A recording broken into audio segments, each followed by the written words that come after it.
பிரியமானவர்களே, இயேசுவின் நாமத்தினாலே உங்களை ஒவ்வொரு நாளும் இந்த வீடியோ மூலமாக காண்பதில் மிகுந்த மகிழ்ச்சி அடைகிறேன். நன்றாக இருப்பீர்கள் நம்புகிறேன், விசுவாசிக்கிறேன். இயேசுவின் நாமத்தினாலே ஒவ்வொருவரையும் ஆசீர்வதிக்கிறேன். இந்த நாளிலே ஒரு வேத வசனத்தை காண்பிக்கிறேன். வெளிப்படுத்தல் விசேஷம் 3ஆம் அதிகாரம் 20ஆம் வசனம். இதோ வாசற்படியில் நின்று தட்டுகிறேன். ஒருவன் என் சத்தத்தை கேட்டு கதவை திறந்தால் அவனிடத்தில் நான் பிரவேசித்து அவனோடு கூட போஜனம் பண்ணுவேன், அவனும் என்னோடு கூட போஜனம் பண்ணுவான். பாருங்கள், ஆண்டவர் இந்த பிறப்பின் நாளிலே இந்த 12ஆம் மாதம் 2024ஆம் வருஷம் தொடங்கி கடைசி மாதத்தில் நின்று கொண்டிருக்கிறோம். இந்த மாதத்தில் அவர் பிறப்புக்கு முன்னாடி வந்து உங்களுடைய வாசற்படி நின்று கதவு தட்டி கொண்டிருக்கிறார்.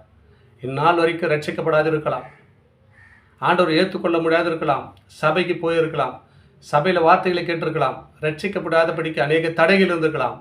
ஆண்டவர் நாளிலே இந்த வார்த்தை மூலமாக அவங்களை தட்டி கொண்டிருக்கிறார்.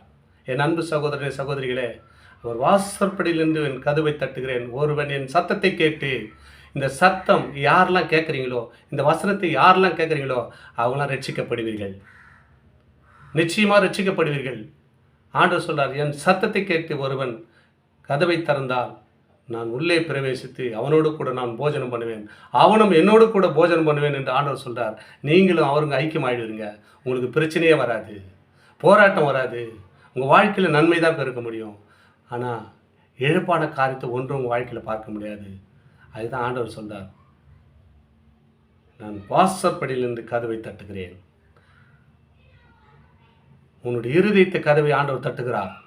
இந்த வார்த்தை கேட்டுக்கொண்டு அன்பு சகோதர சகோதரிகளே, உங்கள் வாழ்க்கையில் 2024 வருஷம் தொடங்கி இந்நாள் வரைக்கும் நீங்கள் ரட்சிக்கப்படாதபடி இருந்த அநேக போராட்டங்களை ஆண்டவர் நாளிலே வாசற்படியிலிருந்து கதவை தட்டி கொண்டிருக்கிறார்.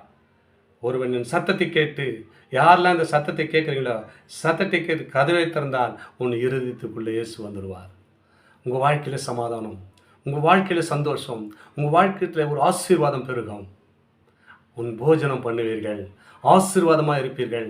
நீ அவரோடு வந்துட்டீங்கன்னா உங்கள் ஆணத்தை பிளகனை தந்து இடம் கொள்ளாத மட்டும் கொட்டுகிற தேவன். அவர் என்ன சொல்கிறாருன்னா, வானமும் பூமியும் அவருடையது, அவர் உலகத்தில் உள்ளவைகள் எல்லாம் அவருடையது தாங்க. நம்ம எங்கெங்கே தேடி வர்றோம், அவர் தான் உங்கள் வாசப்படியிலிருந்து கதவை தட்டி கொண்டிருக்கிறார். ஒருவன் என் சத்தத்தை கேட்டு கதவை திறந்தால் இருதயத்தில் ஒரு இடம் கொடுத்தீங்கன்னா நீங்கள் ஆசீர்வதிக்கப்படுவீர்கள், அவரோடு போஜனம் பண்ணுவீர்கள், ஒரு குறைவின்றால வாழ்வீங்க. கதவை திறந்து, இருதயத்தின் கதவை திறந்து ஆண்டவரை நேசிங்கள்.